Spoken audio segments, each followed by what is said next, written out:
നമസ്കാരം. പ്രൈം ഡിബേറ്റിലേക്ക് സ്വാഗതം. 108 ദിവസത്തെ യുദ്ധം, ആയിരക്കണക്കിന് ജീവനുകൾ, ലക്ഷക്കണക്കിന് കോടികളുടെ നഷ്ടം. ഒടുവിൽ എന്ത് നേടി? അമേരിക്കയും ഇറാനും ഡിജിറ്റൽ ഒപ്പോടെ സമാധാന ധാരണ നിലവിൽ വന്നു. 2 ദിവസമായി പശ്ചിമേഷ്യയിൽ വെടിയൊച്ചയില്ല. വെള്ളിയാഴ്ച ജനീവയിൽ ഔദ്യോഗിക ഒപ്പുവെപ്പും നടക്കും. പക്ഷേ ഒരു ചോദ്യം ബാക്കിയാണ്. ഇത്രയും നാൾ ലോകത്തെ തീയിൽ കത്തിച്ച യുദ്ധത്തിന്റെ ഫലം ഇതായിരുന്നുവെങ്കിൽ ഈ 108 ദിവസത്തെ രക്തച്ചൊരിച്ചിലിന്റെ ഉത്തരവാദിത്വം ആരാണ് ഏറ്റെടുക്കുക? അമേരിക്ക പ്രഖ്യാപിച്ച ലക്ഷ്യങ്ങൾ പൂർണ്ണമായി നേടിയില്ല. ഇസ്രായേൽ പറഞ്ഞതുപോലെ ഇറാന്റെ ആണവ പദ്ധതി അവസാനിപ്പിക്കാനുമായില്ല. ഭരണകൂടത്തെ തകർക്കാനായില്ല. ഇറാന്റെ പ്രതിരോധ ശേഷി പൂർണ്ണമായി ഇല്ലാതാക്കാനായില്ല. ഇറാനും വിജയിച്ചില്ല. സമ്പദ് വ്യവസ്ഥ തകർന്നു. ഉന്നത നേതൃത്വം നഷ്ടമായി. രാജ്യം വലിയ തിരിച്ചടി നേരിട്ടു. അപ്പോൾ ജയിച്ചതാരാണ്? ആരുമല്ല. നഷ്ടമായത് ലോക സമാധാനവും ആഗോള സമ്പദ് വ്യവസ്ഥയുടെ സ്ഥിരതയും. ഒടുവിൽ യുദ്ധം അവസാനിപ്പിക്കാൻ വീണ്ടും ചർച്ചാമേശയിലേക്ക് തന്നെ മടങ്ങേണ്ടി വന്നെങ്കിൽ ഈ രക്തച്ചൊരിച്ചിൽ എന്തിനായിരുന്നു? ശക്തി തെളിയിക്കാനോ? യുദ്ധം നിർത്താൻ അമേരിക്ക തയ്യാറായി. സാമ്പത്തിക ധാരണയിൽ ഇറാനും താൽപര്യം കാണിച്ചു. എന്നാൽ സുരക്ഷാ ഭീഷണി ഇപ്പോഴും നിലനിൽക്കുന്നുവെന്ന് ഇസ്രായേൽ വിലയിരുത്തുമ്പോൾ പശ്ചിമേഷ്യയിൽ സമാധാനം എത്ര നാൾ? പ്രൈം ഡിബേറ്റ് ചർച്ച ചെയ്തു.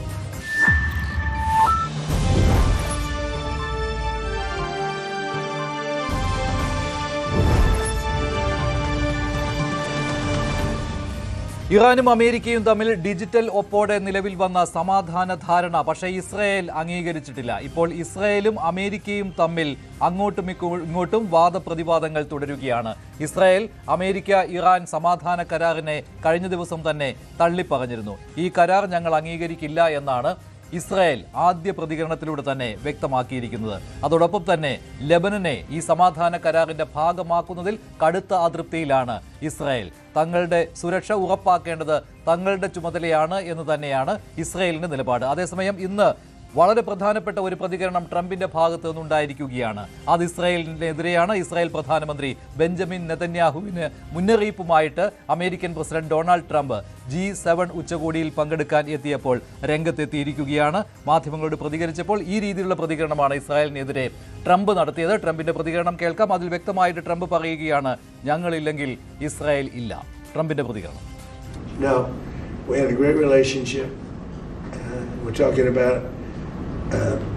Some end details. I didn't like that he did an attack based on there's a very minor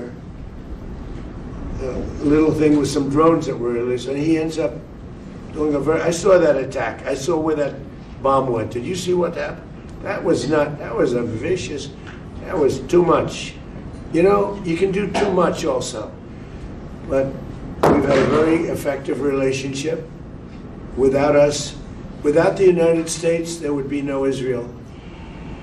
Without me, there would be no Israel, because no other president was willing to do what I did. I've had a great relationship with Bibi, but now Bibi has to be more responsible with respect to Lebanon. കൂടുതൽ ഉത്തരവാദിത്തം കാണിക്കണം എന്നുള്ള കാര്യം കൂടി Israel പ്രധാനമന്ത്രിയോട് ആവശ്യപ്പെടുകയാണ് Donald Trump. സമാധാന കരാറിനെ Israel എതിർക്കുന്ന പശ്ചാത്തലത്തിലാണ് ഇത്തരമൊരു പ്രതികരണം ഡൊണാൾഡ് ട്രംപിന്റെ ഭാഗത്തു നിന്നുണ്ടായിരിക്കുന്നത്. VR കാർത്തിക് ചേരുകയാണ് കൂടുതൽ വിവരങ്ങളുമായി ന്യൂസ് ഡെസ്കിൽ നിന്ന്. കാർത്തിക്, എന്തായാലും ഇസ്രായേൽ അംഗീകരിക്കുകയില്ല സമാധാന കരാറിനെ. അത് ജനീവയിൽ വരുന്ന വെള്ളിയാഴ്ച ഔദ്യോഗികമായിട്ട് ഒപ്പുവെക്കാൻ പോകുന്ന ഈ സാഹചര്യത്തിൽ കൂടുതൽ ചർച്ചകൾ കൂടി ഇതോടൊപ്പം നടക്കുന്ന ഈ സമയത്തും ഇസ്രായേൽ കടുത്ത എതിർപ്പ് പ്രകടിപ്പിച്ചു കഴിഞ്ഞുവല്ലോ. ഇന്ന് ട്രംപ് ബെഞ്ചമിൻ നെതന്യാഹുവിന്റെ പേരെടുത്ത് പറഞ്ഞുകൊണ്ടാണല്ലോ മുന്നറിയിപ്പ് നൽകിയിരിക്കുന്നത്. എന്തൊക്കെയാണ് അദ്ദേഹം പറഞ്ഞത്? മഞ്ജുഷ്, G7 ഉച്ചകോടിയിൽ പങ്കെടുക്കാൻ ഫ്രാൻസിൽ എത്തിയ US പ്രസിഡന്റ് ഡൊണാൾഡ് ട്രംപ് അല്പം മുൻപ് ഖത്തർ അമീറുമായി കൂടിക്കാഴ്ച നടത്തി. ഈ സമാധാന ധാരണകളുടെ പശ്ചാത്തലത്തിൽ ആ ഉഭയകക്ഷി ചർച്ച ഏറെ നിർണായകമായിരുന്നു.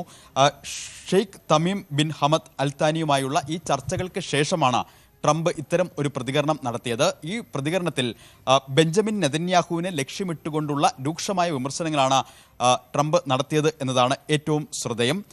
ഇസ്രായേൽ പ്രധാനമന്ത്രി ബെന്യാമിൻ നെതന്യാഹു അദ്ദേഹം കൂടുതൽ ഉത്തരവാദിത്തം കാണിക്കണം, താൻ ഇല്ലാതെ ഇസ്രായേൽ ഇല്ല എന്നുകൂടി പറഞ്ഞു വയ്ക്കുന്നു ട്രംപ്. കഴിഞ്ഞ ദിവസവും ന്യൂയോർക്ക് ടൈംസിന് നൽകിയ അഭിമുഖത്തിൽ സമാധാന ധാരണകൾ വിശദീകരിക്കുന്നതിനൊപ്പം തന്നെ രൂക്ഷമായ വിമർശനങ്ങളാണ് നെതന്യാഹുവിനെതിരെ ട്രംപ് ഉന്നയിച്ചത്. പ്രധാനമായും നെതന്യാഹു കൈകാര്യം ചെയ്യാൻ ബുദ്ധിമുട്ടുള്ള വ്യക്തിയാണെന്നും ഈ കരാർ സാധ്യമാക്കിയതിൽ ഇസ്രായേൽ അതോടൊപ്പം തന്നെ നെതന്യാഹുവും അമേരിക്കയോട് നന്ദിയുള്ളവരാകണം എന്നുകൂടി അദ്ദേഹം അന്ന് പറഞ്ഞിരുന്നു. അത്തരത്തിൽ വിമർശനങ്ങൾ പലകുറി പതിവാക്കുകയാണ് ഇപ്പോൾ ട്രംപ്, പ്രത്യേകിച്ച് നെതന്യാഹുവിനെതിരെ. ഇറാന്റെ പക്കൽ ആണവായുധം ഉണ്ടായിരുന്നെങ്കിൽ ഇസ്രയേൽ എന്ന രാജ്യം 2 മണിക്കൂർ പോലും നിലനിൽക്കില്ലായിരുന്നു എന്നുകൂടി പറഞ്ഞു വെച്ചിരുന്നു കഴിഞ്ഞ ദിവസം അഭിമുഖത്തിൽ. അങ്ങനെ തുടർച്ചയായ ദിവസങ്ങളിൽ ബെന്യാമിൻ നെതന്യാഹുവിനെ ലക്ഷ്യമിട്ടുകൊണ്ടുള്ള വിമർശനങ്ങളാണ് ട്രംപ് ഉന്നയിക്കുന്നത്. ഇതിനാധാരമായ സംഭവം നമ്മൾക്ക് അറിയാം. ഞായറാഴ്ച ഈ സമാധാന കരാറുകളിൽ ധാരണയിലെത്തിയ ശേഷവും ഇസ്രയേൽ ബെയ്റൂട്ടിൽ ആക്രമണം നടത്തിയിരുന്നു. ലെബനനിൽ ഇസ്രയേൽ തുടരുന്ന സൈനിക നടപടികൾ അത് ഒരു ഘട്ടത്തിൽ ഈ സമാധാന ധാരണകളെ തകിടം മറിക്കും എന്ന പ്രതീതി വരെ ഉളവാക്കിയിരുന്നു. നമുക്കറിയാം, ഈ സമാധാന കരാറിൽ ഒപ്പിട്ടപ്പോഴും അതിൽ ഇറാൻ ഉന്നയിച്ച ഒരു പ്രധാന വ്യവസ്ഥ ഇസ്രയേൽ ലെബനനിൽ നടത്തുന്ന ആക്രമണങ്ങൾ അവസാനിപ്പിക്കണം എന്നതാണ്. ആ പശ്ചാത്തലത്തിൽ കൂടി വേണം ഈ വിമർശനങ്ങളെ കാണാൻ. ഏതായാലും ലെബനനോടുള്ള സമീപനത്തിൽ ഇസ്രയേലിന് ശക്തമായ മുന്നറിയിപ്പാണ് ട്രംപ് നൽകുന്നത്. ലെബനനെതിരായ ഏതൊരു സൈനിക നീക്കവും അത് അമേരിക്കയുമായുള്ള ധാരണകളുടെ ലംഘനമായിരിക്കുമെന്ന് ഇറാനും വ്യക്തമാക്കിയിട്ടുണ്ട്. ഈ പശ്ചാത്തലത്തിൽ കൂടി വേണം ഈ പ്രതികരണങ്ങളെ വായിച്ചെടുക്കാൻ. എന്തായാലും ഒരു തന്ത്രപരമായ നീക്കമാണ് ട്രംപിൻ്റെ ഭാഗത്ത് നിന്ന് ഉണ്ടാകുന്നത് എന്ന് വിലയിരുത്തുന്നവരുണ്ട്. അതായത് ഈ സമാധാന കരാർ കുറച്ചു കാലഘട്ടത്തെങ്കിലും നിലനിൽക്കാൻ, അത് ഈ നിലവിലെ അവസരത്തിൽ ശക്തമായി തന്നെ മുന്നോട്ട് കൊണ്ടുപോകാൻ ഇസ്രയേലിനെയും അതോടൊപ്പം തന്നെ നെതന്യാഹുവിനെയും ലക്ഷ്യം വെച്ചുകൊണ്ടുള്ള വിമർശനങ്ങൾ അനിവാര്യമാണ്. അത് ട്രംപിൻ്റെ ഭാഗത്ത് നിന്ന് ഒരു തന്ത്രപരമായ നീക്കമായി വിലയിരുത്തുന്നവരുണ്ട്. ഒപ്പം അല്പം മുമ്പ് നടത്തിയ പ്രതികരണത്തിൽ ട്രംപ് ഒരു കാര്യം കൂടി പറഞ്ഞു വെക്കുന്നു. അതായത് ഹെസബുള്ളയ്ക്ക് നേരെയുള്ള ആക്രമണങ്ങൾ, അതിലാണ് ഇപ്പോൾ ഇസ്രയേൽ ഒരു വിട്ടുവീഴ്ചയ്ക്കുമില്ല എന്ന് പറയുന്നത്. ഹെസബുള്ള അടക്കമുള്ളവരെ പ്രതിരോധിക്കാൻ സിറിയ തയ്യാറാകണമെന്നും ആ ഉത്തരവാദിത്വം സിറിയയ്ക്ക് വിട്ടുകൊടുക്കണം എന്നുകൂടി ഒരു അഭിപ്രായം ട്രംപ് പറഞ്ഞു വെക്കുന്നു. അതായത് ഹെസബുള്ളക്കെതിരെ നേർക്കുനേർ നടത്തുന്ന യുദ്ധത്തിൽ നിന്ന് ഇസ്രയേൽ മാറി നിൽക്കണം, ആ സൈനിക നടപടികളിൽ നിന്ന് ഇസ്രയേൽ ഒഴിഞ്ഞു നിൽക്കണം എന്നൊരു സന്ദേശം കൂടിയാണ് ട്രംപ് നൽകുന്നത്. എന്തായാലും ആവർത്തിച്ചുള്ള വിമർശനങ്ങളാണ് നെതന്യാഹുവിനെ ലക്ഷ്യമിട്ടുകൊണ്ട് ട്രംപ് നടത്തുന്നത്. അത് സമകാലികമായി ഉരുത്തിരിഞ്ഞ സമാധാന ധാരണകളുടെ പശ്ചാത്തലത്തിലാണ്. ആ ധാരണയിലെ ഏറ്റവും പ്രധാന വ്യവസ്ഥ ഇസ്രയേൽ ലെബനനിൽ നടക്കുന്ന ആക്രമണം അവസാനിപ്പിക്കണമെന്നാണ്. ഈ സമാധാന ചർച്ചകൾക്ക് ശേഷം ഞായറാഴ്ച ഇസ്രയേൽ വീണ്ടും ബെയ്റൂട്ടിൽ ആക്രമണം നടത്തി. ഒപ്പം അതിനുശേഷം നെതന്യാഹുവിൻ്റെ പ്രതികരണവും കടുത്ത ഭാഷയിലായിരുന്നു. വിട്ടുവീഴ്ചയില്ല എന്ന പ്രതികരണമായിരുന്നു നെതന്യാഹുവിൻ്റെ ഭാഗത്തു നിന്നുണ്ടായത്. മാത്രമല്ല, ആണവായുധം അവർ സ്വന്തമാക്കുന്നത് തടയുമെന്നും അതുവരെയും അത് ഉറപ്പാക്കുന്നതുവരെയും ഈ യുദ്ധം തുടരും എന്ന തരത്തിലായിരുന്നു അദ്ദേഹത്തിൻ്റെ പ്രതികരണം. എന്തായാലും നിലവിലെ സമാധാന കരാർ ശക്തമായി മുന്നോട്ട് കൊണ്ടുപോകാൻ ബെന്യാമിൻ നെതന്യാഹുവിനെ ലക്ഷ്യം വെച്ചുകൊണ്ടുള്ള ശക്തമായ വിമർശനങ്ങളാണ് ട്രംപ് ഉന്നയിക്കുന്നത്.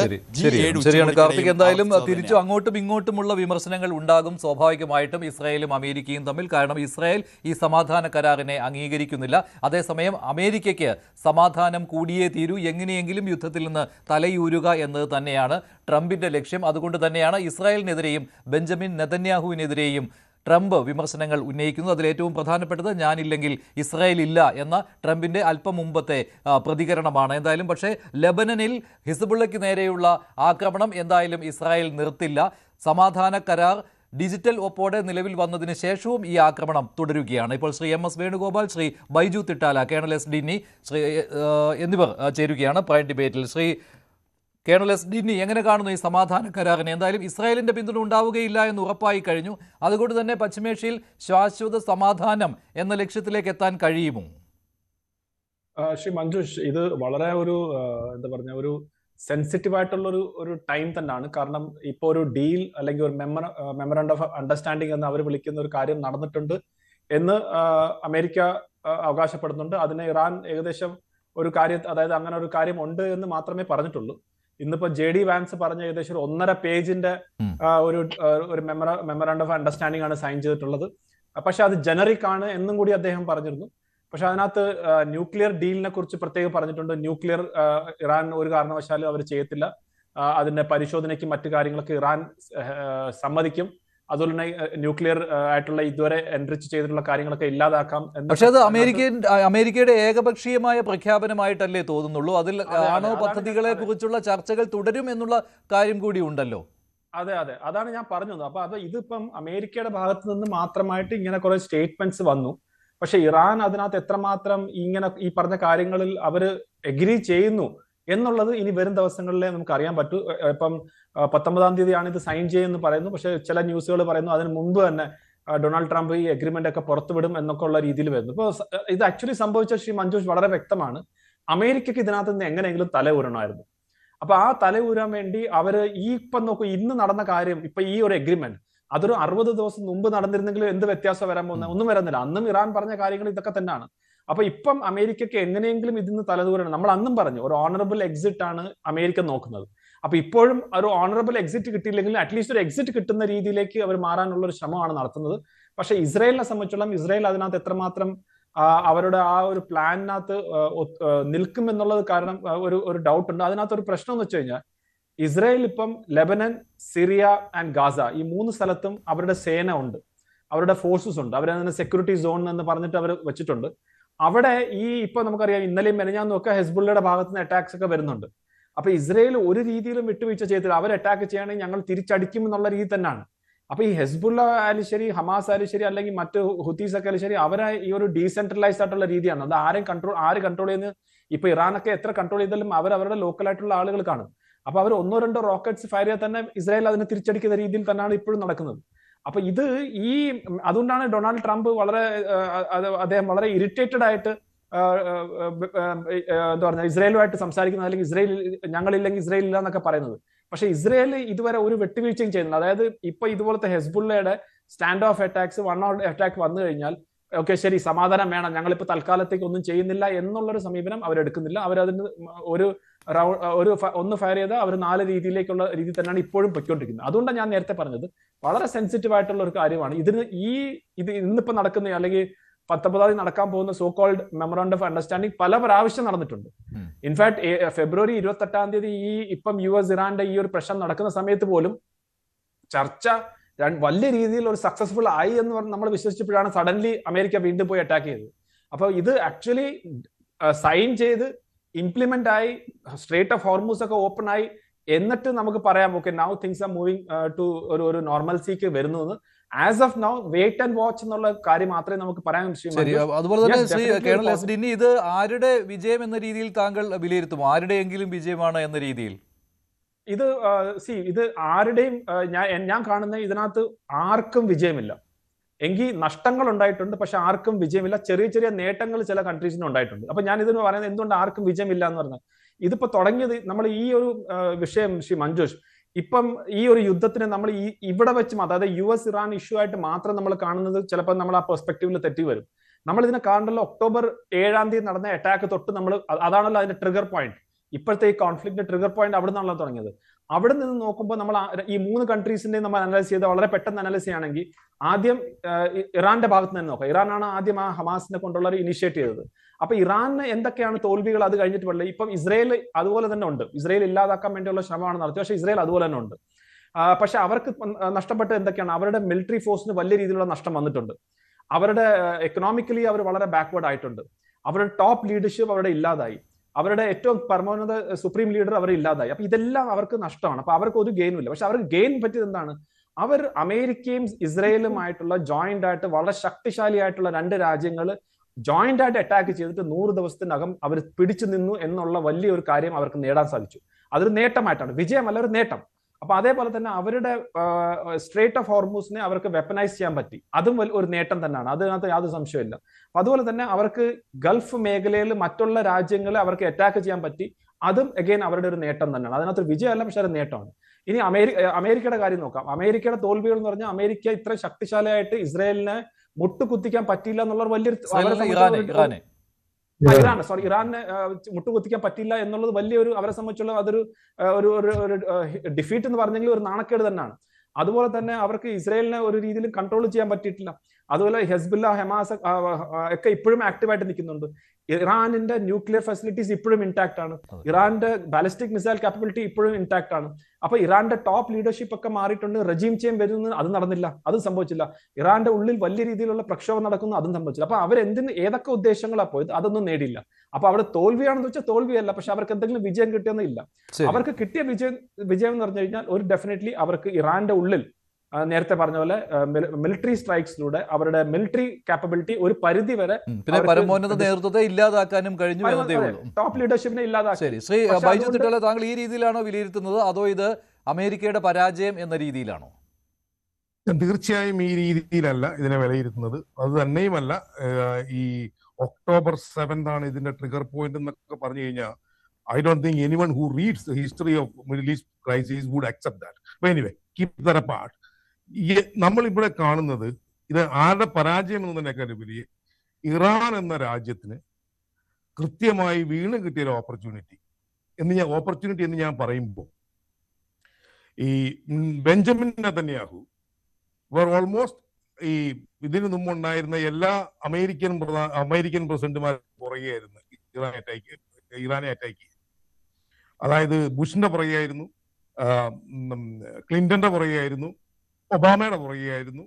എല്ലാ നേതാക്കന്മാരുടെയും പുറകിൽ കൃത്യമായി ഇറാനെ അറ്റാക്ക് ചെയ്യണം എന്നുള്ള അജണ്ടയുമായി ചെല്ലുകയും അവരൊന്നും ഇത് അക്സെപ്റ്റ് ചെയ്യാതിരിക്കുകയും പിന്നെ നമ്മൾ കാണുന്നത് വളരെ ടാക്ടിക്കലായിട്ട് കുറെ സീക്രട്ട് ഫയലിന്റെയും നമ്മുടെ എപ്സ്റ്റീൻ ഫയൽസിന്റെയും ഒക്കെ ഗ്രൗണ്ടിലാണ് എന്ന് അതിന്റെ ഒറിജിനിലേക്ക് ഡീറ്റെയിൽ ഇൻഫർമേഷനിലേക്ക് ഞാൻ പോകുന്നില്ല. അതൊക്കെ വെച്ച് കൃത്യമായി ബാർഗെയിൻ ചെയ്ത് ട്രംപിനെ കൊണ്ട് കൃത്യമായി ഇതിലേക്ക് കൊണ്ട് എടുത്തിട്ടു. അത് ബുള്ളി, നമ്മൾ ഇംഗ്ലീഷിൽ പറയുകയാണെങ്കിൽ ട്രംപ് വാസ് ബുള്ളിഡ് ഇൻടു ഇറ്റ്. അത് നെതന്യാഹു കൃത്യമായി ചെയ്തതാണ്. ഇപ്പം ട്രംപ് ചെയ്യുന്നത് ട്രംപിന് മുമ്പുണ്ടായിരുന്ന എല്ലാ പ്രസിഡന്റുമാരും ചെയ്തിരുന്ന അതേ കോമൺ സെൻസിലേക്ക് തിരിച്ചു പോവുകയാണ് ചെയ്തത്. This very simple. പിന്നെ ഇതിൽ ആര് വിജയിച്ചു? ഞാൻ ഈ ചർച്ച തുടങ്ങുന്ന ആദ്യകാലങ്ങളിൽ തന്നെ പറഞ്ഞിരുന്നു, ഈ ഇറാനെ സംബന്ധിച്ചിടത്തോളം ഇറാൻ ഇത്രയും കാലത്തിനോടിടയ്ക്ക് ഇവർക്ക് എങ്ങനെ കംപ്ലീറ്റ് ഇന്റർനാഷണൽ മാർക്കറ്റിനെ ബ്ലാക്ക്മെയിൽ ചെയ്യാം, കംപ്ലീറ്റ് ഇന്റർനാഷണൽ എക്കോണമി മിസ്ബാലൻസ് ചെയ്യാം എന്ന് കിട്ടുന്ന കൃത്യമായ ഒരു ഓപ്പർച്യൂണിറ്റിയാണ്. ആ അവരൊരിക്കലും പ്രതീക്ഷിച്ചാണല്ലോ കയറി അടിക്കുമെന്ന്. ഇത് കിട്ടിക്കഴിഞ്ഞപ്പോൾ അവരുടെ മുമ്പിൽ ഡു ആൻഡ് ഡൈ സിറ്റുവേഷൻ അല്ലാതെ മറ്റൊരു മാർഗവുമില്ല. പിന്നെ ഇതിൽ ആരാണ് കൃത്യമായും രൂക്ഷമായ മനുഷ്യക്കുരുതികൾ ഉണ്ടായിട്ടുണ്ട് എന്നുള്ള കാര്യത്തിൽ യാതൊരു സംശയവുമില്ല. ഇപ്പോൾ നമ്മൾ മനസ്സിലാക്കിയത് വെച്ച്, ഇതിന്റെ എഗ്രിമെന്റ് പുറത്ത് വന്നിട്ടില്ല, നമ്മൾ പുറത്ത് മനസ്സിലാക്കിയത് വെച്ച് ഈ സാങ്ഷൻസ് ലിഫ്റ്റ് ചെയ്യപ്പെടുകയും, ഞാൻ ഇപ്പം BBC കാണുകയായിരുന്നു, ഇപ്പം നമ്മൾ ആസ് വി സ്പീക്ക്, ഞാൻ അതിൻ്റെ അകത്ത് ട്രംപ് പറഞ്ഞൊരു സ്റ്റേറ്റ്മെന്റ് ആണ്, there is no rush to confiscate uranium. അതായത് ഇത് ഞങ്ങൾ അങ്ങോട്ട് പിടിച്ചെടുക്കാണ്ട് ഓടിപ്പോകുന്നൊന്നുമില്ല, നമുക്കത് ചെയ്യാമല്ലോ, സമയമുണ്ടല്ലോ. അപ്പോ ഇറാനെ സംബന്ധിച്ചിടത്തോളം അവരുടെ സാങ്ഷൻസ് ലിഫ്റ്റ് ചെയ്യപ്പെടും. ഈ യുറേനിയം പിടിച്ചെടുക്കുന്നത് ദേ വിൽ ബൈ ടൈം. അപ്പോ എന്തിനായിരുന്നു ഇവർ ഇറങ്ങിയത്? എന്തിനായിരുന്നു ഈ നെതന്യാഹു ഈ ട്രംപിനെ അവിടെ കൊണ്ടുപോയിട്ടത്? ഈ അവിടുത്തെ യുറേനിയം തീർത്ത് കളയുക, കംപ്ലീറ്റ് അവിടുത്തെ റെജീം ചേഞ്ച് നടത്തുക. റെജീം ചേഞ്ചിൽ പ്രായമായ ഒരാളെ പിടിച്ചു, ആളെ കൊന്നു കളഞ്ഞു എന്നുള്ള വസ്തുത അംഗീകരിച്ചുകൊണ്ട് തന്നെ അവര് ആഗ്രഹിച്ച എന്തെങ്കിലും നടന്നോ? എന്നിട്ട് ഇതിന്റെ ഇപ്പോഴത്തെ കൾമിനേഷൻ എന്താണ്? ട്രംപ് പറയുന്നു, you must not attack Hezbollah or Lebanon. ഒന്നിച്ച് തല്ലാൻ പോയതാ, എന്നുവെച്ച് പറഞ്ഞു ഇനി തുടരുമെന്ന് പറഞ്ഞു. അപ്പോ പ്ലെയിൻ ലാംഗ്വേജിൽ ഇതിൽ ഇറാന്റെ കൃത്യമായ ബാർഗെയിനിങ് സക്സസ്ഫുൾ ആകുകയായിരുന്നു ചെയ്തത്. പിന്നെ ഡെന്നി കാണിച്ച അതേ പെസിമിസം ഞാനും ഇതിൽ കാണിക്കുന്നു. ഇത് കംപ്ലീറ്റ് ആകുകയോ ഇല്ലയോ എന്നറിയില്ല. കംപ്ലീറ്റ് ആയി വന്നാൽ നെതന്യാഹു ഫേസ് ചെയ്യുന്നത് വളരെ ഗുരുതരമായ ഒരു അവസ്ഥയായിരിക്കും. ഇലക്ഷൻ വരുന്നു. ഈ ഇലക്ഷനിൽ ജനങ്ങളോട് മുഴുവൻ പറഞ്ഞിരുന്നു, I am the synonym of security, എന്റെ പര്യായം സെക്യൂരിറ്റി ആണെന്നാണ് പറഞ്ഞിരുന്ന ആൾ ഒന്നും ചെയ്യാൻ മേലാതെ നിൽക്കുന്ന ഒരവസ്ഥയാണ്. ഇനി നെതന്യാഹു എന്ത് ചെയ്യും? അടിക്കരുതെന്ന് പറഞ്ഞാൽ നെതന്യാഹു കയറി അടിക്കുവോ? I would be super surprise if that were to happen. അതിനുള്ള ആരോഗ്യം നെതന്യാഹുവിനുണ്ടെന്ന് ഞാൻ വിശ്വസിക്കുന്നില്ല. ഈ മനുഷ്യ കുരുതി കൊടുത്തതല്ലാതെ നെതന്യാഹുവിനെ സംബന്ധിച്ചിടത്തോളം ഇതിൽ യാതൊരു ഗുണവും ഉണ്ടായില്ല. മാത്രമല്ല, ഇറാൻ വേണ്ടി വന്ന പെരക്കാത്ത കയറി അഴിക്കും എന്നുള്ളൊരു മെസ്സേജ് കൂടെ കൃത്യമായി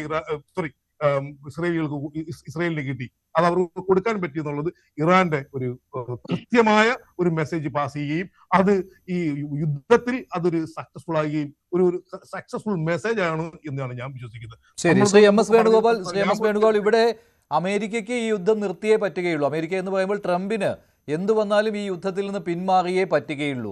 അതുകൊണ്ട് ഈ സമാധാന കരാറിലേക്ക് വന്നു. ഈ വ്യവസ്ഥകളൊക്കെ ഇപ്പോൾ അമേരിക്ക പുറത്തുവിട്ട വ്യവസ്ഥകളൊക്കെ പരിശോധിക്കുമ്പോൾ തന്നെ കൃത്യമായിട്ട് അത് മനസ്സിലാകുമല്ലോ. ആദ്യത്തെ തന്നെ ഇറാന്റെ ആണവായുധ നിർമ്മാണം തടയുക എന്നുള്ളത്. ഇറാൻ ആണവായുധം നിർമ്മിക്കാൻ പോകുന്നു എന്ന് പറഞ്ഞുകൊണ്ടാണല്ലോ ഈ യുദ്ധം പൊടുന്നനെ തുടങ്ങിയത്. പക്ഷേ അതിൽ സമ്പുഷ്ടീകരിച്ച യുറേനിയം വിട്ടുകൊടുത്തിട്ടില്ല ഇറാൻ. അണ്വായുധം ഉണ്ടാക്കില്ലെന്ന മുൻ നിലപാട് ആവർത്തിക്കുക.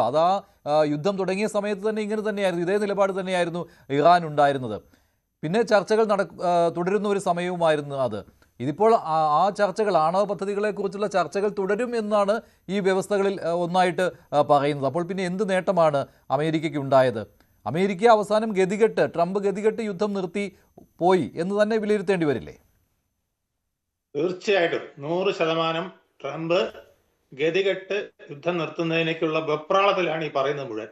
നെതന്യാഹുവിനെ ചീത്ത വിളിക്കുന്നതും അതുപോലെ തന്നെ ഇസ്രായേലിനെ ഒന്നുമല്ല എന്ന് പറയുന്നതും എല്ലാം ഒറ്റ കാരണത്താലാണ്. ഞാൻ പൊറുതിമുട്ടി, എനിക്കിനി യാതൊരു ഗത്യന്തരവുമില്ല എന്ന് ട്രംപ് വലിയ വായിൽ വിളിച്ചു പറയുന്നതാണ് നമ്മൾ കാണുന്നത്. ഒരു കാര്യം കൂടി ശ്രീ എം എസ് വേണുഗോപാൽ, ഇവിടെ ശ്രീ ബൈജു തിട്ടാല തുടക്കം മുതൽ തന്നെ ഈ 108 ദിവസമായല്ലോ, അതിൽ പല ദിവസങ്ങളിലും നമ്മൾ ഈ വിഷയം ചർച്ച ചെയ്തപ്പോൾ ബൈജു തിട്ടാലയുടെ നിലപാട് ഇത് ഇറാനൊപ്പമായിരുന്നു അദ്ദേഹം നിലപാടെടുത്തത്. ഇറാനിൽ ആവശ്യമില്ലാതെ കയറി ഇസ്രായേലും അമേരിക്കയും ആക്രമണം നടത്തുകയായിരുന്നു, അത് ഇറാൻ പിടിച്ചു നിൽക്കുമെന്നായിരുന്നു. പക്ഷേ എനിക്ക് തോന്നുന്നു താങ്കൾ പറഞ്ഞത് അമേരിക്കയ്ക്കും ഇസ്രായേലിനും ഒരു മേൽക്കൈ ഉണ്ടാകും എന്നുള്ളതായിരുന്നു, ഇറാന് പിടിച്ചു നിൽക്കാൻ പറ്റില്ല എന്നായിരുന്നു. പക്ഷേ ഇപ്പോൾ കാര്യങ്ങൾ റിവേഴ്സായി അല്ലേ? ഞാൻ മറ്റു പലരും തെറ്റിദ്ധരിച്ച പോലെ തെറ്റിദ്ധരിച്ചിരുന്നത് ഈ ആയുധങ്ങൾ ഇത്രയും കയ്യിലുള്ള അമേരിക്കയ്ക്ക് നിഷ്പ്രയാസം ഇറാനെ കീഴടക്കാമെന്നുള്ളതാണ്. പക്ഷേ നമ്മൾ പഞ്ചതന്ത്രം കഥയിലൊക്കെ കേട്ടിട്ടുണ്ടല്ലോ, ഈ ബുദ്ധി കൊണ്ട് നേരിടുന്നതും ശക്തി കൊണ്ട് നേരിടുന്നത്.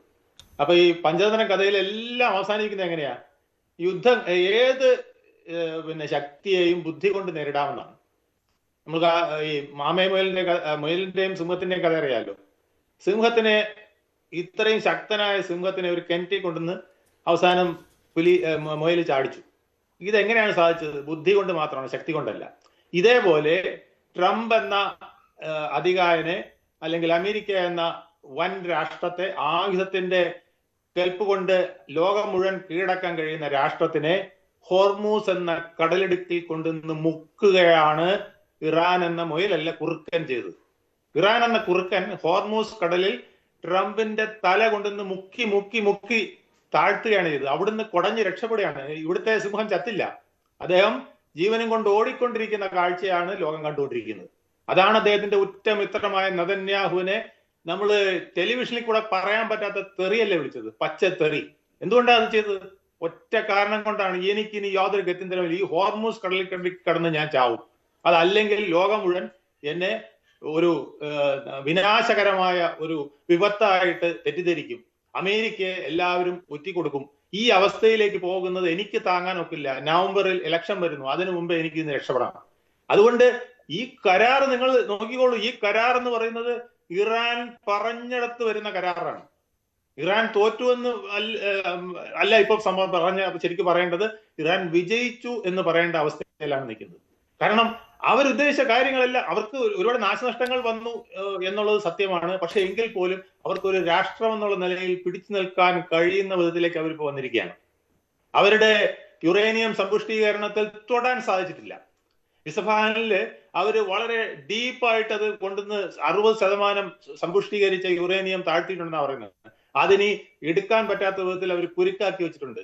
മുഴുവൻ കുഴിബോംബുകളും ഒക്കെ വെച്ചിട്ട് അതൊരു വലിയ പ്രതിസന്ധി ഉണ്ടാക്കുന്ന വിധത്തിൽ, അവിടെ ആരെങ്കിലും വന്നാൽ, ആക്രമണത്തിന് വന്നാൽ പോലും വലിയ പ്രതിസന്ധി ഉണ്ടാക്കുന്ന വിധത്തിലാക്കി വെച്ചിട്ടുണ്ട്. ഇത് കാണിക്കുന്നത് അമേരിക്ക ഈ നെതന്യാഹുവിന്റെ വാക്ക് കേട്ടിട്ട് ചാടി പുറപ്പെട്ടതാണ് സത്യത്തിൽ.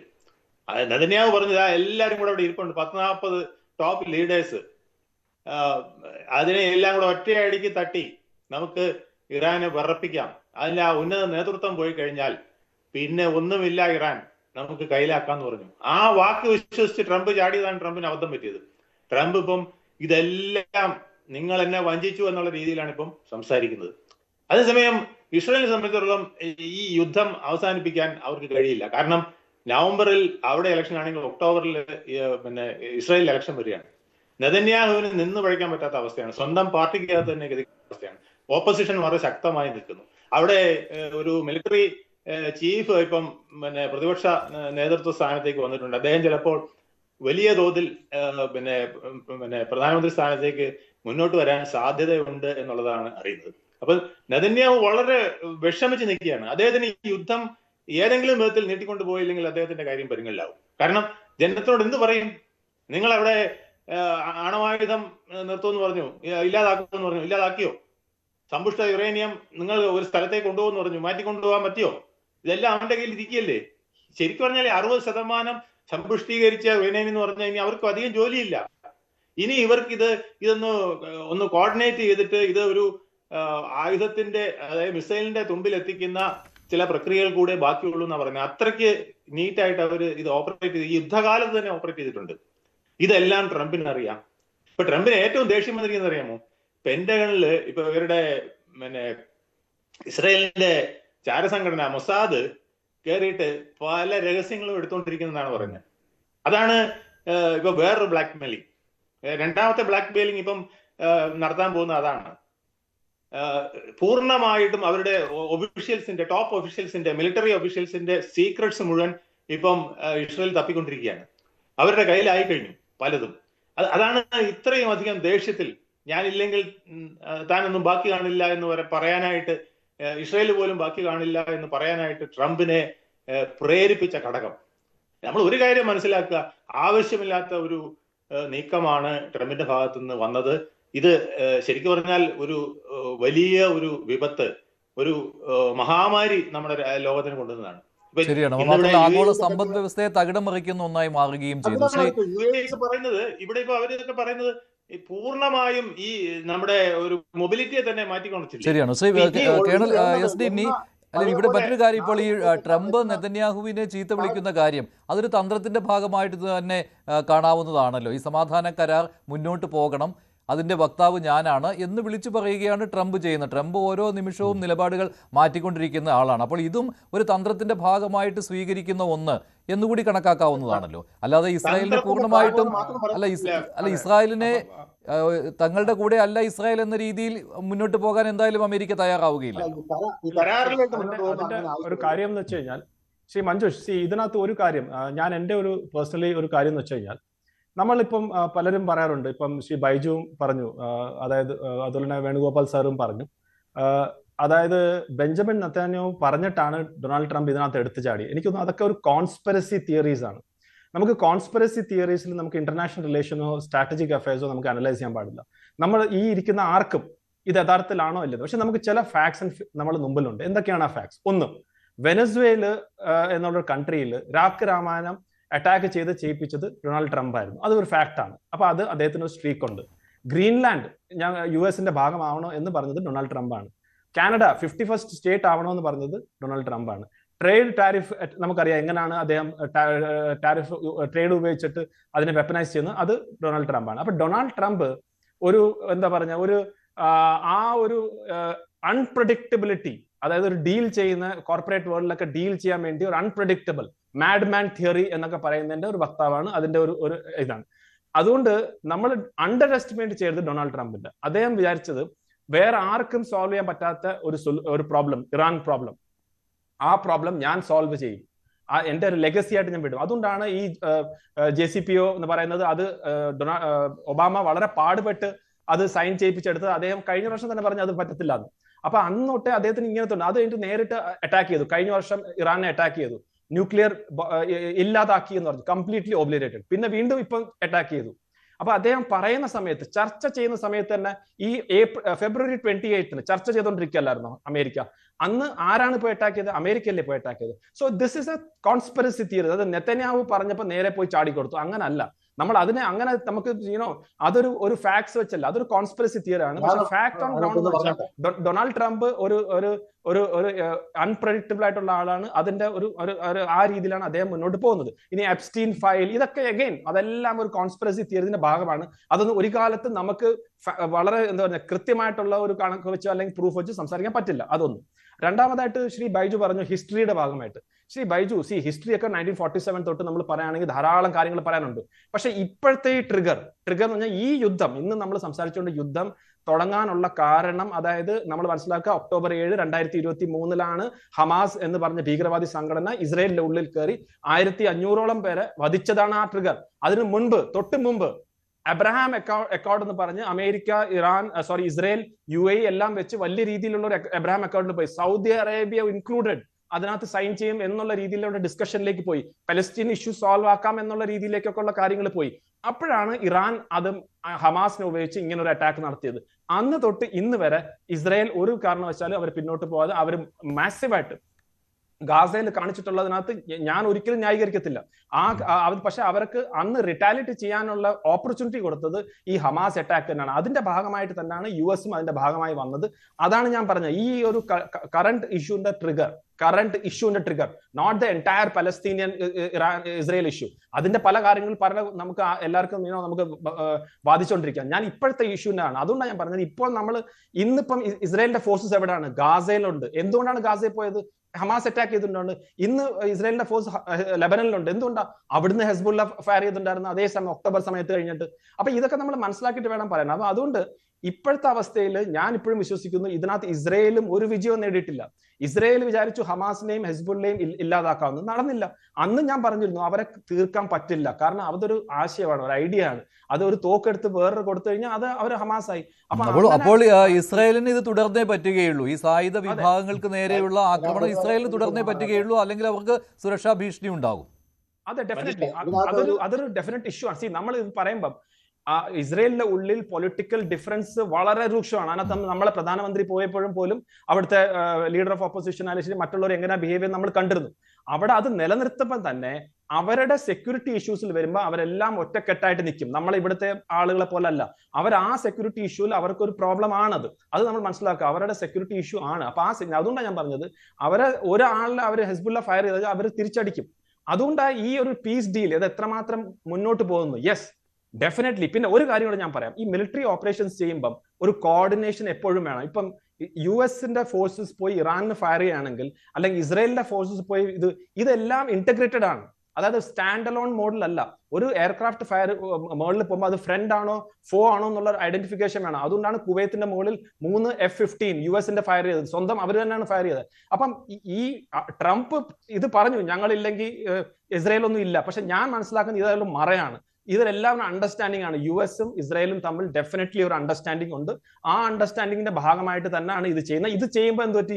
ഈ പ്രഷർ മൊത്തം ഇസ്രായേലിന്റെ പുറത്തോട്ട് പോയി. അതായത് ഇസ്രായേൽ ചെയ്യുന്നില്ല. പക്ഷെ ആക്ച്വലി പലപ്പോഴും US അല്ലെങ്കിൽ ഡൊണാൾഡ് ട്രംപ് ആഗ്രഹിക്കുന്ന കാര്യം തന്നെയാണ് അവർ ചെയ്യുന്നത്. അവർ ഡയറക്റ്റ് ആയിട്ട് ചെയ്യുന്നില്ലെങ്കിൽ ഇറാനുമായിട്ടുള്ള ഒരു അഗ്രിമെന്റ് ബാധിക്കുന്നുള്ളത് ഇസ്രായേലിനെ കൊണ്ട് ചെയ്യിപ്പിക്കുകയാണ്. ഇസ്രായേലിനെ കൊണ്ട് അവർ പ്രഷറൈസ് ചെയ്യിപ്പിക്കുകയാണ്. അപ്പൊ അതെല്ലാം ടാക്ടിക്സ് ആണ്, സ്ട്രാറ്റജിയാണ്. അതുകൊണ്ട് അവർ പറഞ്ഞാൽ കേൾക്കുന്നില്ല എന്നൊന്നും എനിക്ക് തോന്നുന്നില്ല. ഇത്രയും വർഷത്തിന്റെ അവരുടെ ഒരു ബന്ധം വെച്ച് നമ്മൾ നോക്കിക്കഴിഞ്ഞാൽ അത് കേൾക്കുന്നത് അങ്ങനത്തെ രീതിയിലല്ല. Militarily not possible, strategic wise not possible, and അവരുടെ പഴയ ഇന്റർനാഷണൽ അവരുടെ റിലേഷൻഷിപ്പ് നോക്കിയാലും അത് നോട്ട് പോസിബിൾ. ഇതെല്ലാം ഒരു സ്ട്രാറ്റജിയുടെ ഭാഗമായിട്ടാണ്. ശ്രീ ബൈജു തിട്ടാല, സ്ട്രാറ്റജിയുടെ ഭാഗമായിട്ടാണ് അങ്ങോട്ടും ഇങ്ങോട്ടും തമ്മിലുള്ള ഈ വാദപ്രതിവാദങ്ങളും വരുന്നത്. അതിൽ കോൺട്രവേഴ്സി തിയറീസിന് സ്ഥാനമില്ല. വേണുഗോപാൽ എന്താണ് എനിക്ക് പറയാനുള്ളത്? ഞാൻ പറഞ്ഞത് ഈ തിയറി അല്ല ഞാൻ പറഞ്ഞത്. ഇത് ട്രംപിന്റെ ഏറ്റവും വലിയ ഉദ്ദേശം എന്തായിരുന്നു അറിയാമോ? ഈ IDF മൊസാദും എല്ലാം കൂടി ചേർന്ന് അയത്തുള്ള ഖമനി അടക്കമുള്ളവരെ തട്ടിക്കഴിഞ്ഞാൽ പിന്നെ ബാക്കി കാര്യം എളുപ്പമാകുമെന്നാണ് അദ്ദേഹം വിചാരിച്ചത്. അങ്ങനെയാണെങ്കിൽ 1975 മുമ്പുള്ള ആ ഒരു ഇറാനിൽ നിന്ന് എണ്ണ കിട്ടുന്നത് ഉൾപ്പെടെയുള്ള ഒരു വലിയ ഒരു സാധ്യത കൂടെയാണ് അമേരിക്ക കണ്ടുവച്ചിരുന്നത്. അങ്ങനെയാണെങ്കിൽ ഈ മിഡിൽ ഈസ്റ്റില് അവർക്ക് വലിയൊരു മേൽക്കൈ വരും. ആ മേൽക്കൈയാണ് അവർ ഉദ്ദേശിച്ചത്. അവരുടേതായ ഒരു രാഷ്ട്രം പോലെ അവിടെ ഒരു പാവ ഗവൺമെന്റിനെ കൊണ്ടുവരിക, എന്നിട്ട് അവിടെ ഹാർവെസ്റ്റ് ചെയ്യുക, അമേരിക്കയ്ക്ക് വേണ്ടി നാണയങ്ങൾ അല്ലെങ്കിൽ എണ്ണ ഹാർവെസ്റ്റ് ചെയ്യുക. ശരിയാണ്, ഒരു പാവ ഗവൺമെന്റിനെ കൊണ്ടുവരിക എന്നുള്ളതായിരുന്നു. പക്ഷെ അത് വിജയിക്കുമെന്ന് തോന്നിച്ചിരുന്നു തുടക്ക സമയത്ത്. പക്ഷെ പിന്നീട് അത് ഉണ്ടായില്ല. ശ്രീ ബൈജു തിട്ടാല, ഇതില് കേരള ഡൽഹി പറഞ്ഞതിനോട് എനിക്ക് പൂർണ്ണമായ വിയോജിപ്പാണ് കേട്ടോ. ഈ October 7 കോട്ട് ചെയ്യുന്നത് തന്നെ എനിക്ക് യുദ്ധം ജയിക്കുക എന്നുള്ള ഒരു തന്ത്രമാണ് അവർ പ്രയോഗിച്ചത്.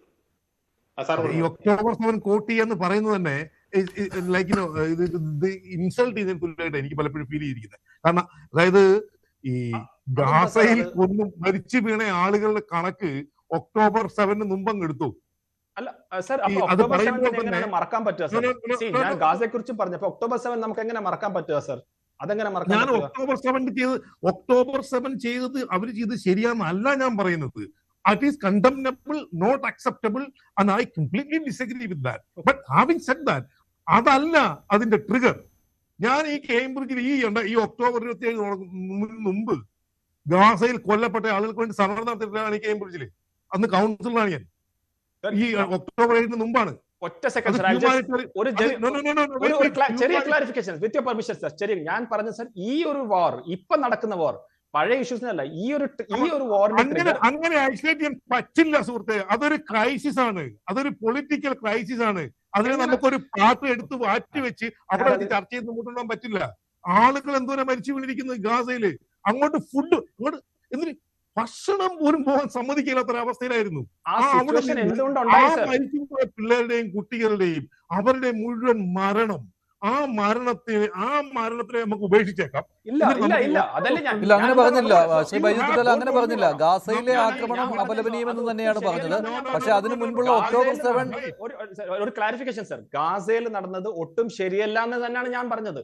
അതിനകത്ത് യാതൊരു സംശയമില്ല. പക്ഷെ ഗാസയിൽ നടന്നത് എന്റെ ആർഗ്യുമെന്റ് ഇത്രയും മാത്രമേ ഉള്ളൂ.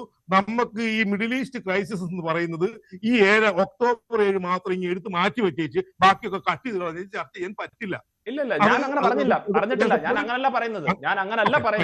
ഞാൻ പറയുന്നത് ഇത്രേ ഉള്ളൂ, ഒക്ടോബർ 7 ട്രിഗർ എന്നുള്ളൂ, മാത്രമേ ഉള്ളൂ. ഈ ദിസ് ക്രൈസിന്റെ trigger started from No, you cannot. You cannot isolate that and debate. The whole issue has to be put on debate. അല്ലാതെ അത് മാത്രം മാറ്റിയെടുത്ത് ചെയ്യാൻ പറ്റത്തില്ല. എന്റെ വീട്ടിൽ കയറുന്നല്ലേ കുഴപ്പമില്ല, എന്റെ അയലോക്കത്തെ വീട്ടിൽ കയറുന്നല്ലേ കുഴപ്പമൊന്നും ചർച്ച ചെയ്യാൻ പറ്റില്ല. So it was A crisis. പിന്നെ ഇത് ഡൊണാൾഡ് ട്രംപ് ചെയ്തതാണ്. ഗ്രീൻലാൻഡ് വരും എന്ന് പറഞ്ഞില്ലേ, അവിടെ നമ്മുടെ വെനസ്വേലയിൽ കയറി പിടിക്കാൻ പോയിട്ട് ആരും ഒന്നും, പുള്ളിയുടെ ഐഡിയ ആയിരുന്നു, അജണ്ട ആയിരുന്നു എന്ന് പറയുന്നു. എന്റെ വളരെ അങ്ങനെയാണെങ്കിൽ ഇപ്പൊ തന്നെ നിർത്തിയാൽ പോരെ. കേരള ഡിന്നി പറയുന്ന ലെറ്റ് മി കൺസീഡ്, കേരള ഡിന്നി പറഞ്ഞു ഞാൻ അംഗീകരിക്കുകയാണ്. അങ്ങനെയാണെങ്കിൽ എന്നെ ഈ പുള്ളി കൊണ്ട് പിടിച്ചിന്റെ കൊണ്ട് ഇട്ടതാണ് കേട്ടോ. പുള്ളിയുടെ ഇൻട്രസ്റ്റ് ആയിരുന്നു, എന്റെ ഇൻട്രസ്റ്റ് അല്ലായിരുന്നു. പുള്ളി നിർത്താൻ പറഞ്ഞു, ഞാൻ തല്ലി നിർത്തി എന്ന് പറഞ്ഞാൽ പെട്ടെന്ന് അതല്ലല്ലോ പറഞ്ഞേ, ഞാൻ അടിക്കുന്നല്ലേ പറഞ്ഞേ. ഇന്റർനാഷണൽ പൊളിറ്റിക്സ് വാച്ച് ചെയ്യുന്ന ഒരാൾക്ക് വളരെ കൃത്യമായി മനസ്സിലാകുന്ന ഒരു കാര്യം, ഈ ഞാൻ ഇതുവരെ ഡെന്നിയുടെ റിവ്യൂ ഞാൻ ഇതുവരെ എങ്ങും കേട്ടിട്ടില്ല. അതായത് ഈ നമ്മുടെ നെതന്യാഹുവിനെ അവിടെ കൊണ്ടുപെടുത്തിയത് ഡൊണാൾഡ് ട്രംപാണ്. അതല്ല, ശരിക്കും പറഞ്ഞാൽ നെതന്യാഹു ഇതൊക്കെ റിസർച്ചിൽ പുറത്തു വന്നിട്ടുള്ള കാര്യങ്ങളാണ്. നെതന്യാഹു ഇതിനു മുമ്പുണ്ട ഒരുമാതിരിപ്പെട്ട എല്ലാ അമേരിക്കൻ പ്രസിഡന്റുമാരെയും ഇതിന്റെ അകത്ത് കൊണ്ടിടാൻ ശ്രമിക്കുകയായിരുന്നു. അവരെല്ലാം ഉള്ള ബുദ്ധിപൂർവ്വം സക്സസ് ആയി. അതൊരു കോൺട്രവേഴ്സി തിയറി ആണെന്നാണ് ഡിന്നി പറയുന്നത്. ഡിന്നിയുടെ നിലപാട് അതൊരു കോൺട്രവേഴ്സി തിയറി എന്നാണ്. ഒറ്റ മിനിറ്റ് സർ, ഞാൻ ഒരു കാര്യം പറയട്ടെ സർ, അതിനകത്ത് ഞാൻ ക്ലാരിഫൈ ചെയ്യാം. ഇസ്രയേലിന്റെ താല്പര്യങ്ങൾ ഡെഫിനറ്റ്ലി നോക്കും, അതിനകത്ത് യാതൊരു സംശയമില്ല. അവരുടെ അതിന് മുമ്പ് പല പ്രാവശ്യം ഇസ്രയേൽ ഓൾവേസ്, ഇപ്പൊ ഒബാമയുടെ സമയത്ത് പോലും ഇസ്രയേൽ ഇറാനെ അറ്റാക്ക് ചെയ്യാൻ വേണ്ടി നിൽക്കുകയായിരുന്നു. അതിനകത്ത് അത് എനിക്കറിയാം. പക്ഷെ ഒബാമ എഗ്രി ചെയ്തില്ല. എന്തുകൊണ്ട് എഗ്രി ചെയ്തില്ല? ഒബാമയുടെ ഇൻട്രസ്റ്റ് അല്ലെങ്കിൽ യുഎസിന്റെ ഇൻട്രസ്റ്റ്. പക്ഷെ ഡൊണാൾഡ് ട്രംപ് എന്നുള്ള വ്യക്തി who is looking for glory, ആ ഗ്ലോറിയുടെ കാര്യത്തിൽ കൊണ്ടാണ് അദ്ദേഹം, നേരത്തെ വേണുഗോപാൽ സാർ പറഞ്ഞ പോലെ, അദ്ദേഹം അവരുടെ ഇൻട്രസ്റ്റ് നോക്കി. എന്താണ് ഇൻട്രസ്റ്റ്? അവർക്ക് അവിടുന്ന് ഓയിലിന് കിട്ടുന്നത്. വെനസ്വേല എന്തിനാണ് പോയത്? വെനസ്വേല ഒരു പപ്പറ്റ് ഗവൺമെന്റ് അല്ലേ അവിടെ നിൽക്കുന്നത് ഇപ്പം. അങ്ങനെ ഒരു കാര്യം, അതായത് അത് ഡൊണാൾഡ് ട്രംപിന് എത്രമാത്രം സ്റ്റേറ്റ്മെന്റ്സ് വന്നു. അതായത് he's very good to me, ഇപ്പോഴത്തെ സുപ്രീം ലീഡറെ കുറിച്ച് പറഞ്ഞത്, very nice, we get along very well എന്നൊക്കെയുള്ള കാര്യങ്ങളാണ് പറഞ്ഞത്. അതൊരു പപ്പറ്റ് ഗവൺമെന്റിനെ സൃഷ്ടിക്കാൻ വേണ്ടിയുള്ള ഒരു ശ്രമമാണ് നടത്തിയത്. അത് ഫെയിലായി. അല്ലാതെ നെതന്യാഹു പണ്ട് തൊട്ടേ പറയുന്നുണ്ട്, നെതന്യാഹു പറയും അത് അവരുടെ താല്പര്യമാണ്. They will look after there interest. US always look after അംഗീകരിക്കുന്നു. ഓക്കെ, നെതന്യാഹുവിന് ഇൻട്രസ്റ്റ് ഉണ്ട് ഇതിൽ. അവിടെ 79 മുമ്പിലത്തെ പോലത്തെ ഒരു പപ്പറ്റ് ഗവൺമെന്റിനെ അവിടെ കൊണ്ട് പിടിച്ചു വെക്കണം എന്നുള്ളത് നെതന്യാഹുവിന്റെ ആവശ്യമാണ്. അതിനുവേണ്ടി അദ്ദേഹം കാലങ്ങളായി അഡ്മിഷൻ ഒബാമ സമ്മതിച്ചില്ല, പക്ഷെ ഇദ്ദേഹം സമ്മതിച്ചു. ഇദ്ദേഹം സമ്മതിച്ചതിന്റെ കാരണം എന്റേതായ അസസ്മെന്റ് ഇതാണ്. ഈ എപ്സ്റ്റീൻ ഫയൽ തന്നെയാണ് ഇതിന്റെ കാരണം. ഈ എപ്സ്റ്റീൻ ഫയലോടുകൂടിയാണ് ഇതിന്റെ അകത്ത് പോയി പെട്ടുപോയത്. എനിക്ക് ഇത് എന്റെ റീഡിംഗ് ആണ്. Maybe I'm wrong. അതിനോട് യോജിക്കുന്നില്ലല്ലോ അല്ലേ? ശ്രീ ബൈജു പറഞ്ഞ പോലെ I agree to disagree on that. I don't agree with that. So, but our point, because see, Epstein file ഇതൊക്കെ ഇന്റർനാഷണൽ media reports ഒക്കെ നമുക്ക് media reports മാത്രം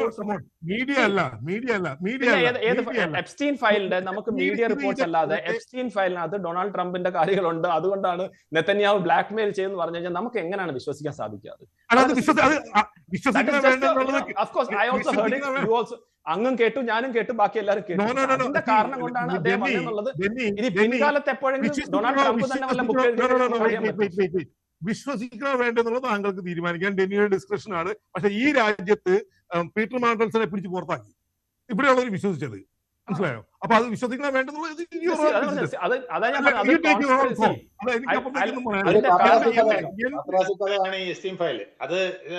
പലയിടത്തും അവര് വെതറിയിട്ടുണ്ടെന്നുള്ളത് സത്യമാണ്. പക്ഷെ അവിടെ ഇങ്ങനെ അല്ലല്ല, ഇങ്ങനെ നെതന്യാഹു അത് ട്രംപിനെ ഭീഷണിപ്പെടുത്താൻ ഉപയോഗിച്ചു എന്നുള്ള കാര്യമാണ്. അതാണ് തിട്ടാല പറയുന്നത്. ഇപ്പൊ ഡൊണാൾഡ് ട്രംപ് ഇങ്ങനെ അറ്റാക്ക് ചെയ്തു എന്ന് പറയുമ്പോൾ അതെനിക്ക് അത് അത്ര ഞാൻ ശരി, ശ്രീമസ് വേണുഗോപാൽ അക്കാഡമിക് ആയിട്ട് ചിന്തിക്കും അത് പറ്റില്ല. അത് അങ്ങനത്തെ ഒരു വി വോണ്ട് പ്രൂഫ് അങ്ങനെ എന്തെങ്കിലും. For me, while I am sitting in Britain, I have the proof. Peter Mandels has been thrown out from the parliament and the complete. That doesn't substantiate Donald Trump. അതുകൊണ്ടാണ് Donald Trump attack ചെയ്തത്. That doesn't do that. That is not. ശരി, ശ്രീമസ് Venugopal. Investigation is underway. He's been thrown out from the entire system. ഇതിനകത്ത് ഏറ്റവും പ്രധാനമായിട്ടുള്ളത് ഈ ട്രംപിന്റെ ഒരു ദുരാഗ്രഹമായിരുന്നു. America first എന്നുള്ളതിന് ഏറ്റവും എളുപ്പ മാർഗം ഇറാനെ അറ്റാക്ക് ചെയ്ത് അവിടെ ഒരു പപ്പറ്റ് സർക്കാരിനെ ഉണ്ടാക്കുക എന്നുള്ള ഒരു ആഗ്രഹം അദ്ദേഹത്തിന് ഉണ്ടായിരുന്നു. ആ ആഗ്രഹത്തിന് ട്രിഗർ ചെയ്യാനായിട്ട് നെതന്യാഹുവിന് കഴിഞ്ഞു എന്നുള്ളതാണ് എൻ്റെ ഒരു ഏറ്റവും വലിയ കാര്യം.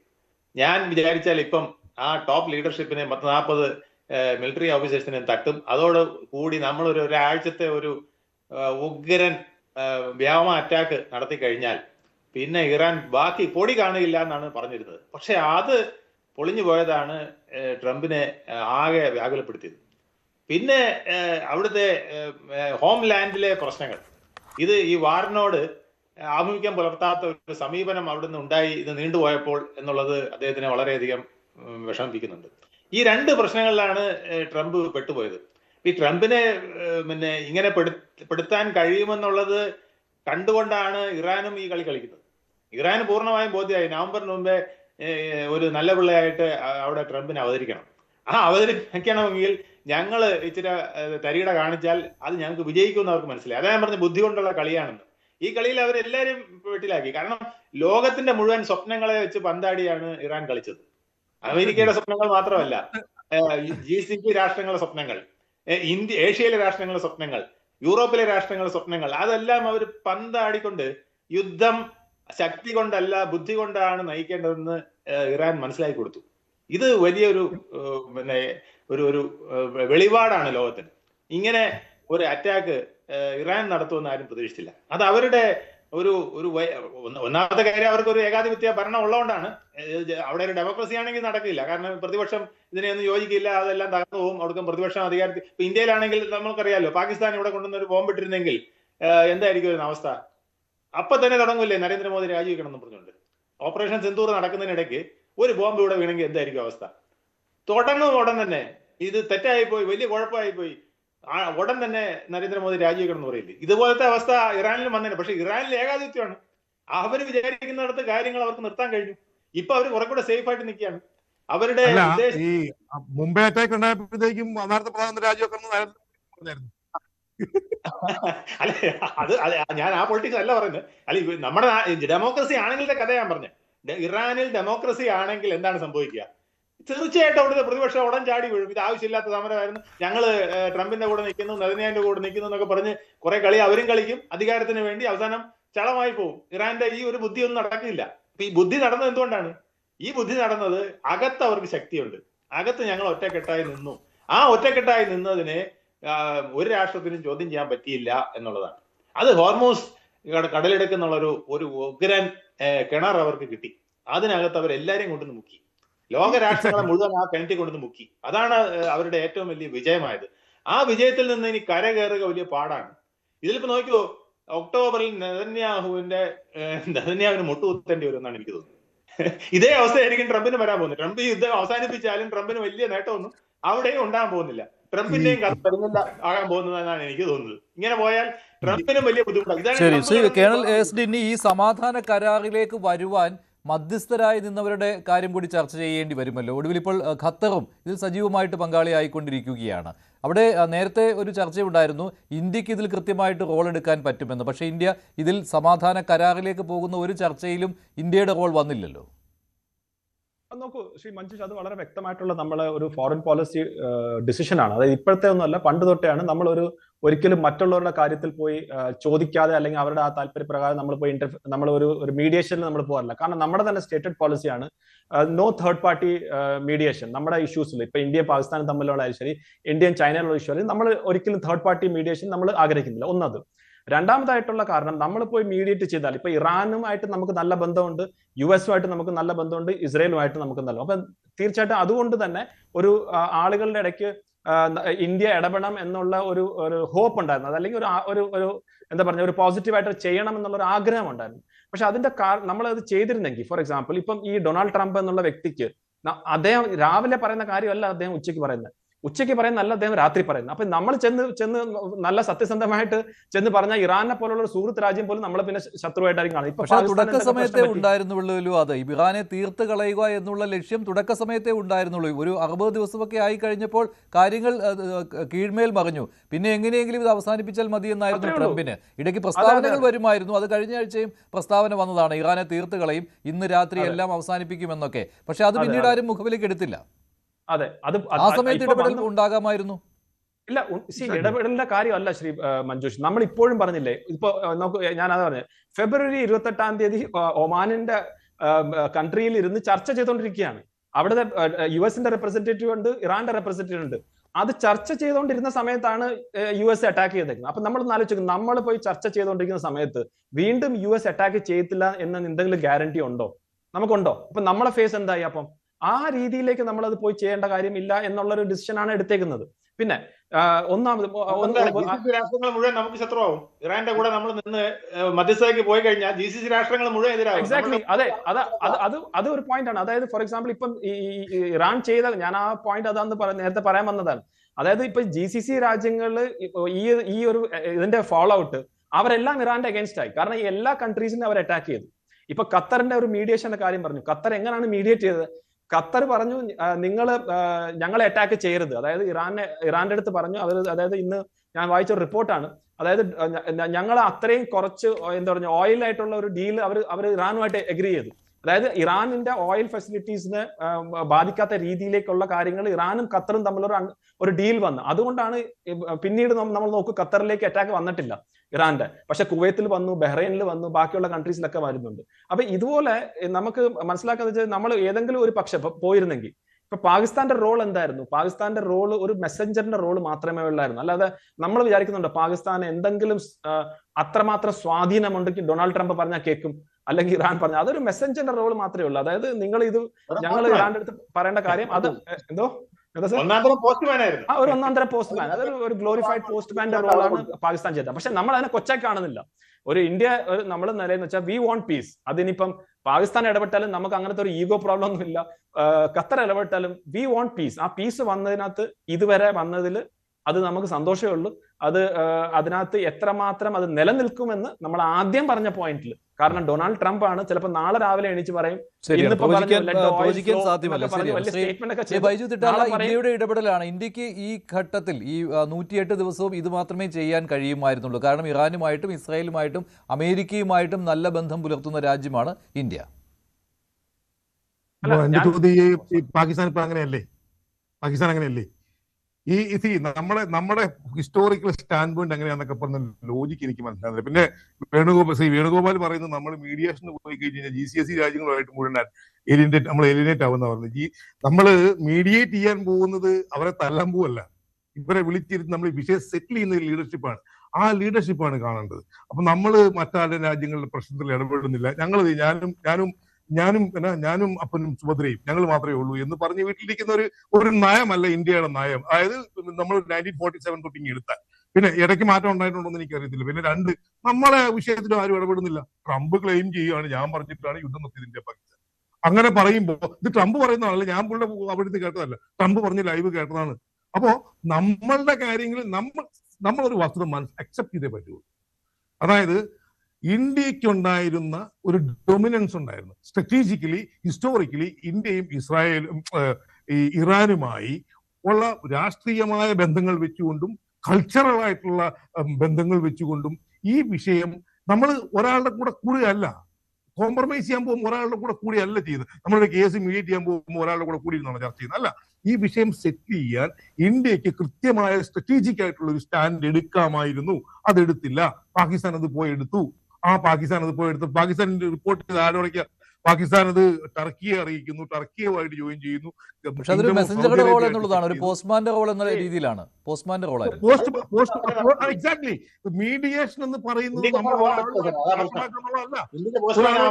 നമ്മൾ ആ വിഷയം സെറ്റിൽ ചെയ്യാൻ നമ്മൾ അതിനൊന്നും എടുക്കാതെ മാറിയിരിക്കുകയായിരുന്നു. ഞാനൊന്ന് ചോദിച്ചോട്ടെ സർ, ഞാനൊന്ന് ചോദിച്ചോട്ടെ. പല കാര്യങ്ങളും സോൾവ് ചെയ്തുകൊണ്ടാണ് പോയത്. ഒരു കാര്യം കൂടെ, ജസ്റ്റ് ഒരു ഒറ്റ കാര്യം കൂടെ. ശ്രീ ബൈജു പറഞ്ഞു, അതായത് പാകിസ്ഥാൻ അതേപോലെ തന്നെ എല്ലാവർക്കും അവരുമായിട്ട് നല്ല റിലേഷൻ അല്ലേ? പാകിസ്ഥാനും ഇസ്രായേലും തമ്മിലുള്ള റിലേഷൻ എങ്ങനെയാണ് സർ? പാകിസ്ഥാനും ഇസ്രായേലും തമ്മിലുള്ള റിലേഷൻ എങ്ങനെയാണ്? അതാ ഞാൻ പറഞ്ഞു. അപ്പൊ അത് അങ്ങനത്തെ നമ്മൾ അല്ല, അതാ ഞാൻ പറഞ്ഞത്. അവർക്ക് അത്ര വിലയേ ഉള്ളൂ, അത് അത്ര വിലയേ ഉള്ളൂ, അവർക്ക് അത്ര വിലയേ ഉള്ളൂ, അവർക്ക് അത്ര വില കൊടുക്കുന്നുള്ളൂ, അവർക്ക് അത്ര വില കൊടുക്കുന്നുള്ളൂ. അതാ ഞാൻ പറഞ്ഞത്. അങ്ങ് പറഞ്ഞത് ഇസ്രായേലും യുഎസും ഇറാനുമായിട്ട് 3 രാജ്യങ്ങളും തമ്മിൽ നല്ല ബന്ധമുള്ള ഭാരതം, അതേപോലെ തന്നെ പാകിസ്ഥാൻ. ഞാൻ പറഞ്ഞ ഇസ്രായേൽ പോലുള്ള രാജ്യം ഒരു കാരണവശാലും പാകിസ്ഥാൻ പറഞ്ഞാൽ കേൾക്കത്തില്ല. അപ്പൊ Israel will do what they want to do.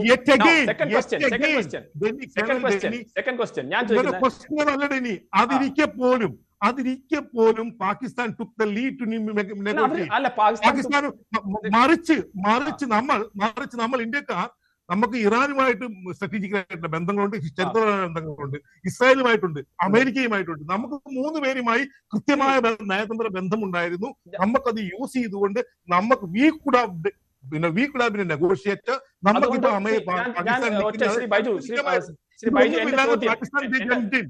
എന്റെ ചോദ്യം ഇത്രയേ ഉള്ളൂ. നമ്മൾ അതിനകത്ത് നെഗോഷിയേറ്റ് ചെയ്തിരുന്നെങ്കിൽ നമ്മളിപ്പം ഈ ഒരു ഇതുപോലത്തെ ഇന്നിപ്പോൾ 100 days ആയിട്ട് വന്നിരുന്നത്, ഇന്ത്യക്ക് എന്താണ് gain? What is the game? നമുക്ക് സ്ട്രേറ്റ് ഓഫ് ഹോർമുസ് തുറന്നു ഒഴിവാണ്. അത് മാത്രമല്ല, അത് തരുമോ?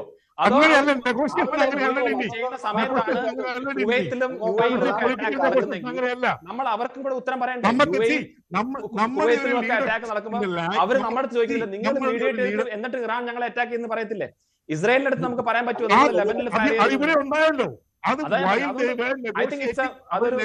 അൺറിയലിസ്റ്റിക് ആയിട്ടുള്ള ഒരു കാര്യമാണ്.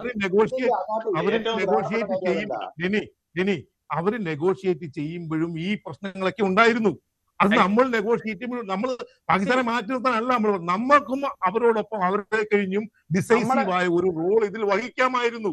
അത് നിങ്ങൾ അതാണ് ഞാൻ പറഞ്ഞത്, അതാണ് തെറ്റിപ്പോയത്. യുഎസിന് കൃത്യമായിട്ട് പാകിസ്ഥാന്റെ ഒരു റോൾ കൊടുത്തിരുന്നു. ദേ വോണ്ട് എ ഗ്ലോറിഫൈഡ് പോസ്റ്റ്മാൻ, അത്രേ ഉള്ളൂ. അല്ലെങ്കിൽ അവർ നിങ്ങൾ അല്ല, ഞാൻ ശ്രീ ബൈജു ഈ എഗ്രിമെന്റ് ഡൊണാൾഡ് ട്രംപിന്റെ കയ്യൊപ്പില്ലാതെ ഇത് എഗ്രി ചെയ്യും. അല്ല, ഡൊണാൾഡ് ട്രംപ് വിചാരിക്കാതെ ഇത് ഒരിക്കലും സൈൻ ചെയ്യത്തില്ല. ഇത് ഇപ്പോൾ തന്നെ വന്നത് ഓണറബിൾ എക്സിറ്റ് എന്നുള്ള നിലയിൽ ഡൊണാൾഡ് ട്രംപിന്റെ പിടിവാശിക്കാരനാണ് വന്നത്. അപ്പൊ അതിന് നമ്മൾ തല വെച്ച് കൊടുക്കുന്നത് രണ്ടു കൂട്ടരും എഗ്രി ചെയ്താൽ മാത്രമേ സൈൻ ആവുള്ളൂ. സർ, 2 കൂട്ടമൊന്നുമല്ല, ഇതിനകത്ത് അമേരിക്കക്ക് തലയൂരണമായിരുന്നു, ഡൊണാൾഡ് ട്രംപിന് തലയൂരണം. അമേരിക്ക തലയൂരി ഡൊണാൾഡ് ട്രംപിന് ഇറാനിൽ നിന്ന് എങ്ങനെയെങ്കിലും രക്ഷപ്പെടണമെന്നായിരുന്നു ട്രംപിന്റെ ആഗ്രഹം. അതിനുവേണ്ടിയാണ് ഈ കരാറിലേക്ക് വന്നത്. വെള്ളിയാഴ്ച ഔദ്യോഗികമായിട്ട് ഈ കരാർ ഒപ്പുവെക്കുകയും ചെയ്യും. നന്ദി. ചർച്ചയിൽ പങ്കെടുത്ത എല്ലാവർക്കും ശരി, നന്ദി. മഞ്ജുഷ, ഏറ്റവും വലിയ പ്രശ്നം അതല്ല. 1947 ഇപ്പൊ നെഹ്റുവിന്റെ കാലത്തോ വാജ്പേയിയുടെ കാലത്തോ അല്ലെങ്കിൽ ഇന്ദിരാഗാന്ധിയുടെ കാലത്തോ അല്ലെങ്കിൽ മൻമോഹൻ സിംഗിന്റെ കാലത്തോ ഉള്ള ലോകമല്ല ഇന്നുള്ളത്. ലോകരാഷ്ട്രങ്ങൾ ആരും മറ്റൊരാളുടെ കാര്യത്തിൽ ഇടപെടാതെ നിൽക്കുകയാണ്. ഇപ്പൊ ഖത്തർ ഇടപെട്ടു എന്ന് പറയുന്നത്, ഖത്തർ ഇടപെട്ടത് എന്തുകൊണ്ടാണ്? ഖത്തർ ഇടപെട്ടത് അവരുടെ തല പോകുന്ന ഇഷ്യൂ ആയതുകൊണ്ടാണ്. അവരുടെ രാജ്യം